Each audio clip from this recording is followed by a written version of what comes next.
Megan? I'm like a mongrel. Oh, well, that's nothing wrong with being a mongrel. We're all mongrels, but there is a fundamental difference between our comfort with bodily shit.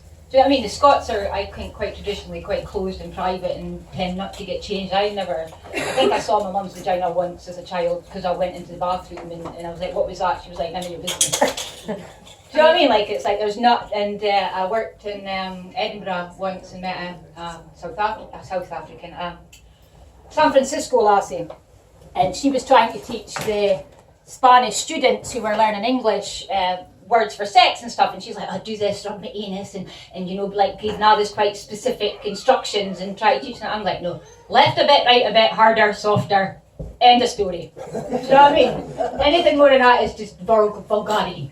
You know? So, anyway, so that was my preamble. I've got some stuff in my bag right now.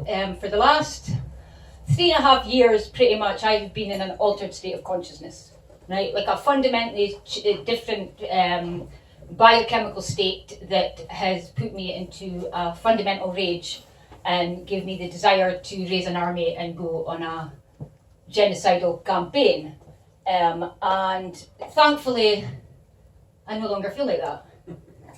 Like it's like there's been a shift in my consciousness and in my personality and everything else, and I'm not really sure how to relate to people anymore, because in that 3.5 years, it was due to a series of adverse reactions to chemicals that I was working with, and also materials I was being treated with by my dentist that were just sending my entire physiology into meltdown and was making me really aggressive and rageful. I wasn't violent in any way, but my communication was affected. So I've just kind of gotten back into my body and just feel like that I'm myself again, that I'm like back to who I was before all that shit happened, you know, and I'm trying to reconnect to who I might have been if shit hadn't hit the fan, sort of thing. So I did prepare some notes and a lot of stuff and a lot of stories. I've got a lot of stories to tell you, and it's really difficult for me. And certainly previously, often my consciousness was open, and I had this massive tapestry of multiple millions of experiences, and I was seeing them at the same time. Do you know, like my entire life was in one plane of time that made it almost impossible for me to select and choose in order to relate to people. So I didn't really understand why people come to storytelling events, right? Like, because I'm not a very good listener, right? I'm not really interested in other people's stories, although I'm pleasantly pleased by those that I've heard today. But like, because I'm like, my story is the most important in the world, and you should only be listening to my story, right? So now, but again, it's like, what do you come to storytelling events for? Are you looking to be made to cry? Are you looking to be made to feel better about yourselves? Are you looking to realise that there's other people with a lot less shame than you in the world? Why do people come to storytelling? Because this will determine the selection that I choose. Because like, what I've done, right? Like I've got like a complaint. I've got like my health history, which is like a summary of all the events that have led me to realise we're in a fascist totalitarian dictatorship that is killing Jews. That's my broad thesis. I've got my complaint against my GPs for the multiple flaws in my medical record. I've got some notes about the time that I think I maybe left my body when I ran away from the police. I've got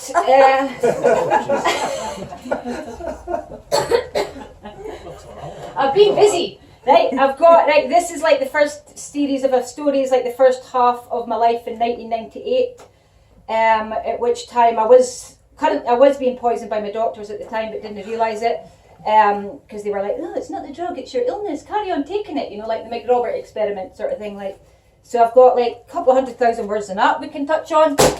I've got my medical record for that year. I've got my psychiatric record for that year. Any takers? No. I've got some poetry I wrote that year. I've got some letters I wrote that year, including one where I tried to get somebody killed. No? None of that? No. He was an asshole. He really was an asshole. He deserved it. They just sent a letter back to me. I sent it to the wrong address.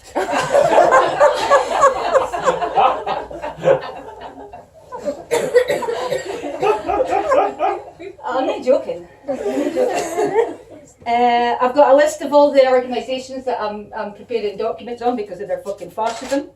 What else? I've got my to-do list for all the shit I need to do in my house, my caravan.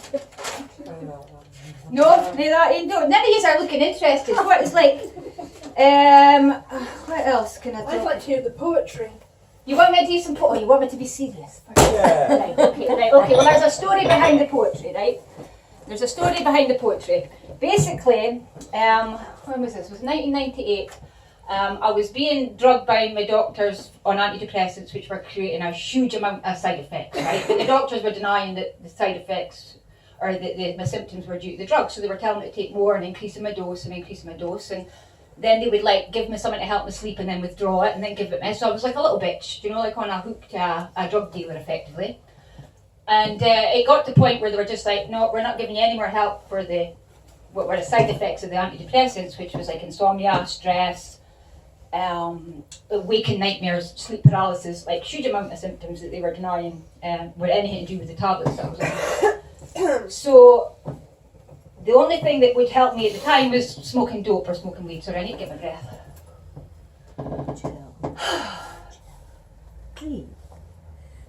Normally I would just keep going until I suffocate, so that's an improvement. No joking either. So anyway, so I was on all these antidepressants which were kind of firing my entire nervous system and my neurons in my brain, so my mind was constantly conscious all the time, like full time, non-stop. I was also in a situation where I had friends who were in violent relationships, so I was constantly opening my door to women who had just been battered or just been beaten up, and then the boyfriend would be there 20 minutes later or whatever. I also had moved in one lassie whose boyfriend had beaten her up because the social work would not make him leave his house because that would be making him homeless, even though he punched their daughter. So there was a lot of shit going on. I was doing my thesis at the time, a degree in health science as well.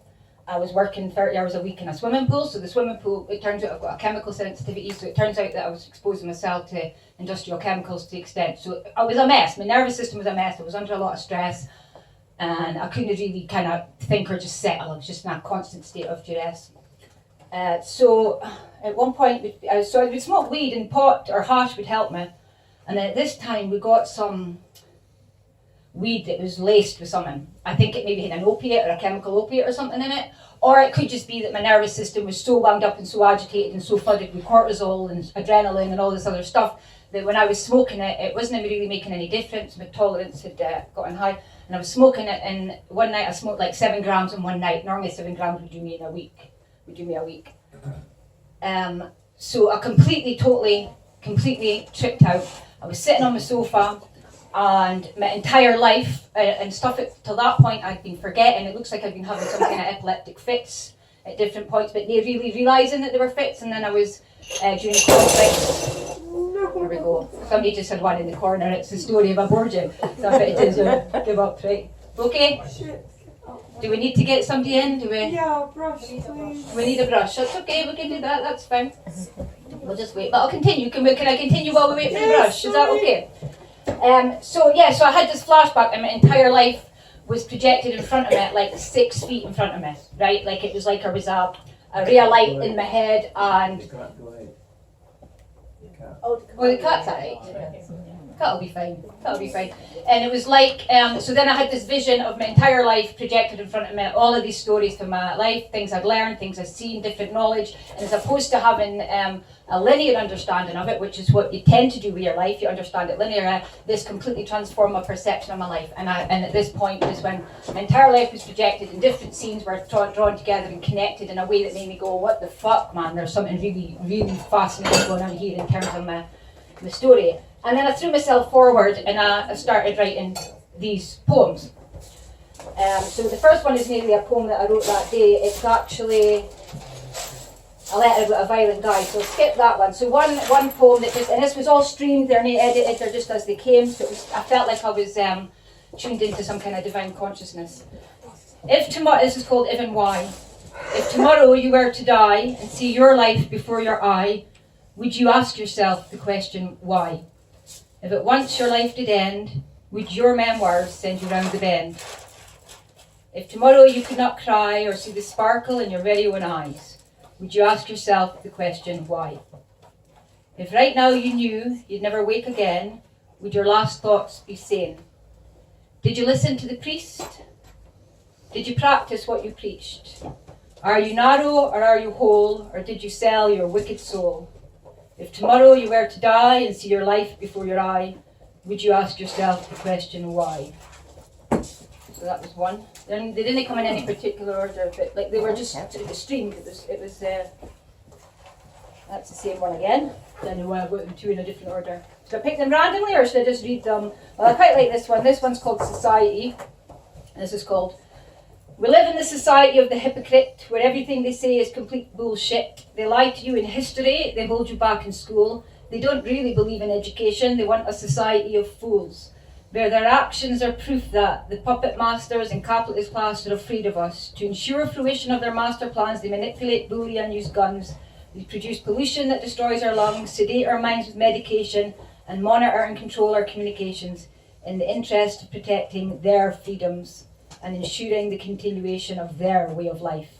They make it impossible for most of us to fully live life, so it's time for the people to be as one, to take control of our shared resources and create the world that we need and want. I'm a bit less of a socialist now than I was then, but didn't feel that at the time. The next one is researchers. I did a degree in health science and did a lot of studying in social research. I think some of these were kind of almost like my own superconscious, my own thoughts kind of coming back to me. But what I found with the academic and professional class is that they're studying other people, right? They're studying mostly the working classes, and they're studying family and individual lives, and then they're learning how to manipulate and interfere in those lives. And they're saying things like, "We were just trying to help you," right? And it's like, get fuck out our fucking lives, fuck off, right? Was the kind, because in any situation I've ever been in where the professional class has been involved in my life, they've fucking made it worse, right? And any time a social worker I've seen get involved in a family, they've made it fucking worse, right? So, and the same with the research. This is what gives you the fucking right to study me and my life and my family, and then to write policies on the basis of that kind of thing. So this was called Researchers. You cannot watch the world go by. You cannot see with a prying eye. If you really want to know, you must live life before you go. But instead, you watch us from a distance. From the outside you look in, you hypothesize about the nature of our minds and lives. You dig and pry and ask us what, why, and where and when. You analyse and scrutinise our answers, put us into boxes and turn us into types. You're a thief of the highest order, a plagiarist of insight, a robber of experience, someone who steals the art from life and reduces it to science. You gut and slice and dice us with your analytic knife with a view to intervening in our complex lives. But by the time you come to tell us what you think we need, to tell us what you think is good, we've changed our staple food. We've adapted and survived and moved on with our wonderfully troubled lives. So come down from your pedestal, stop taking us for fools, and join us in our fight for communists to all. I get really upset. Really fucking upset, you know? So anyway, so that's okay. Shall I keep going? I've got one more. One more minute, one more poem. Well, it's a really short one.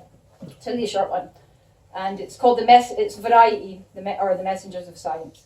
Variety is the spice of life. Personal experience is bias. Those who have lived the sheltered life are the messengers of science. There you go. Right. Thanks very much.